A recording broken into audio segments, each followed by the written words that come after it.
kumanaan ciidan oo maleeshiyaad ah ayaa saaka buux dhaafiyay guud ahaan xarada tababarka ee Shaalaqa Khadar kuwaasi oo maanta loo soo xirayo tababar in muddo ah markaas uu socday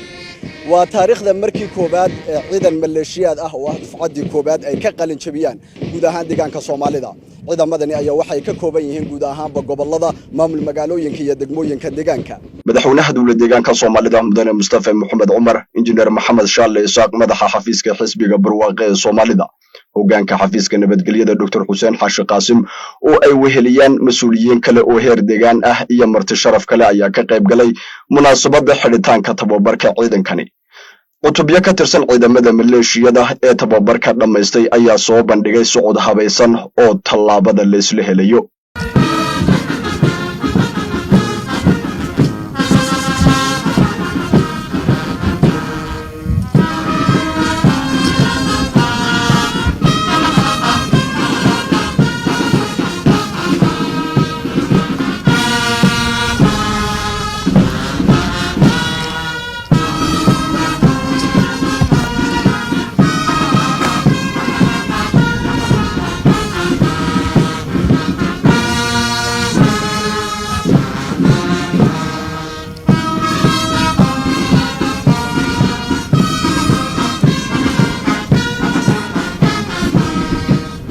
ciidankani oo layligu u socday muddo bilooyin ah ayaa ka kooban dhammaan gobolada maamul magaalooyinka iyo degmooyinka deegaanka arbiskani ayaana lagu kobcinayay xirfadaha kala duwan ee ciidanimo iyo dhowrista sareynta sharciga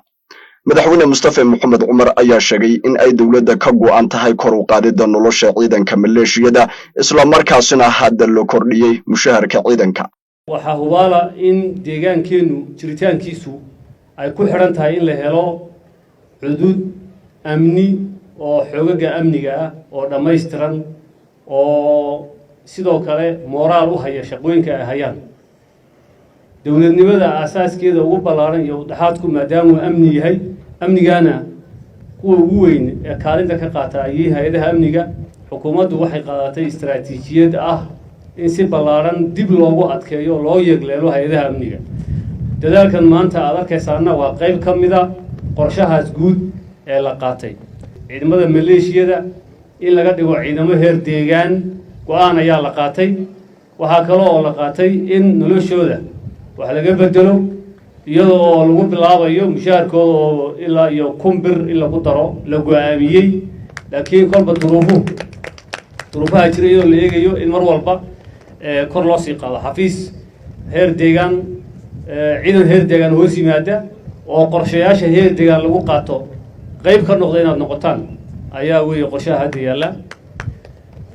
dhanka xaaladaha guud ee deegaankeenna waad la socotaan deegaanku guud ahaan amni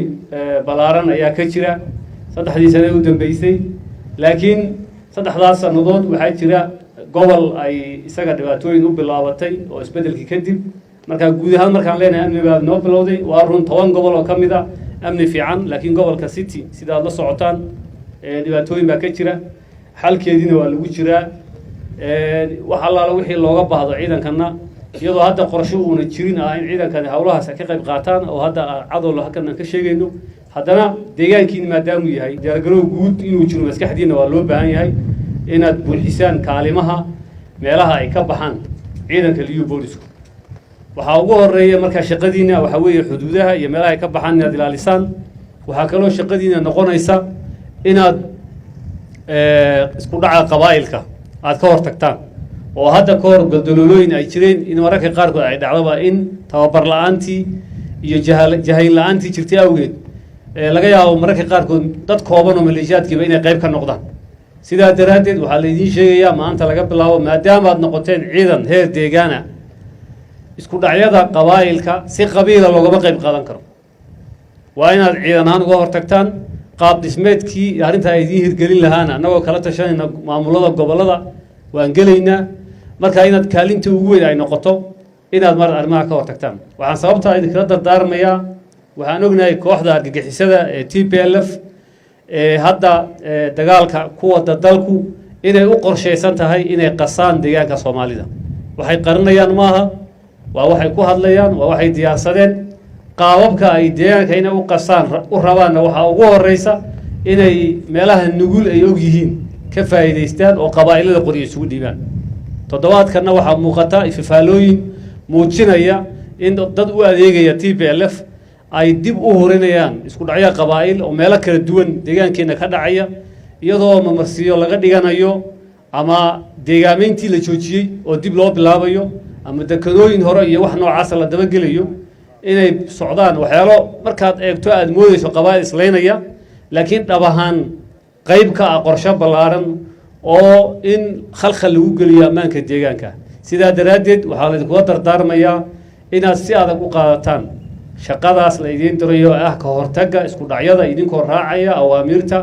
ay idin siinayaan hogaamintiinu taas waa shaqada ugu horeysa talabaad waa buuxinta kaalimaha ay ka baxaan ciidanka liyu booliskii maadaama ay ka jawaabayaan waajibaad guud u jiro oo ay u baxayaan ama heer qaran ha noqoto ama heer deegaanbe inaad idinku kaalimaha buuxisaan kartidii ciidanka liyu booliskii uu aaga ku nabadeeyna inaad idinku la timaadaan baa la idinka rabaa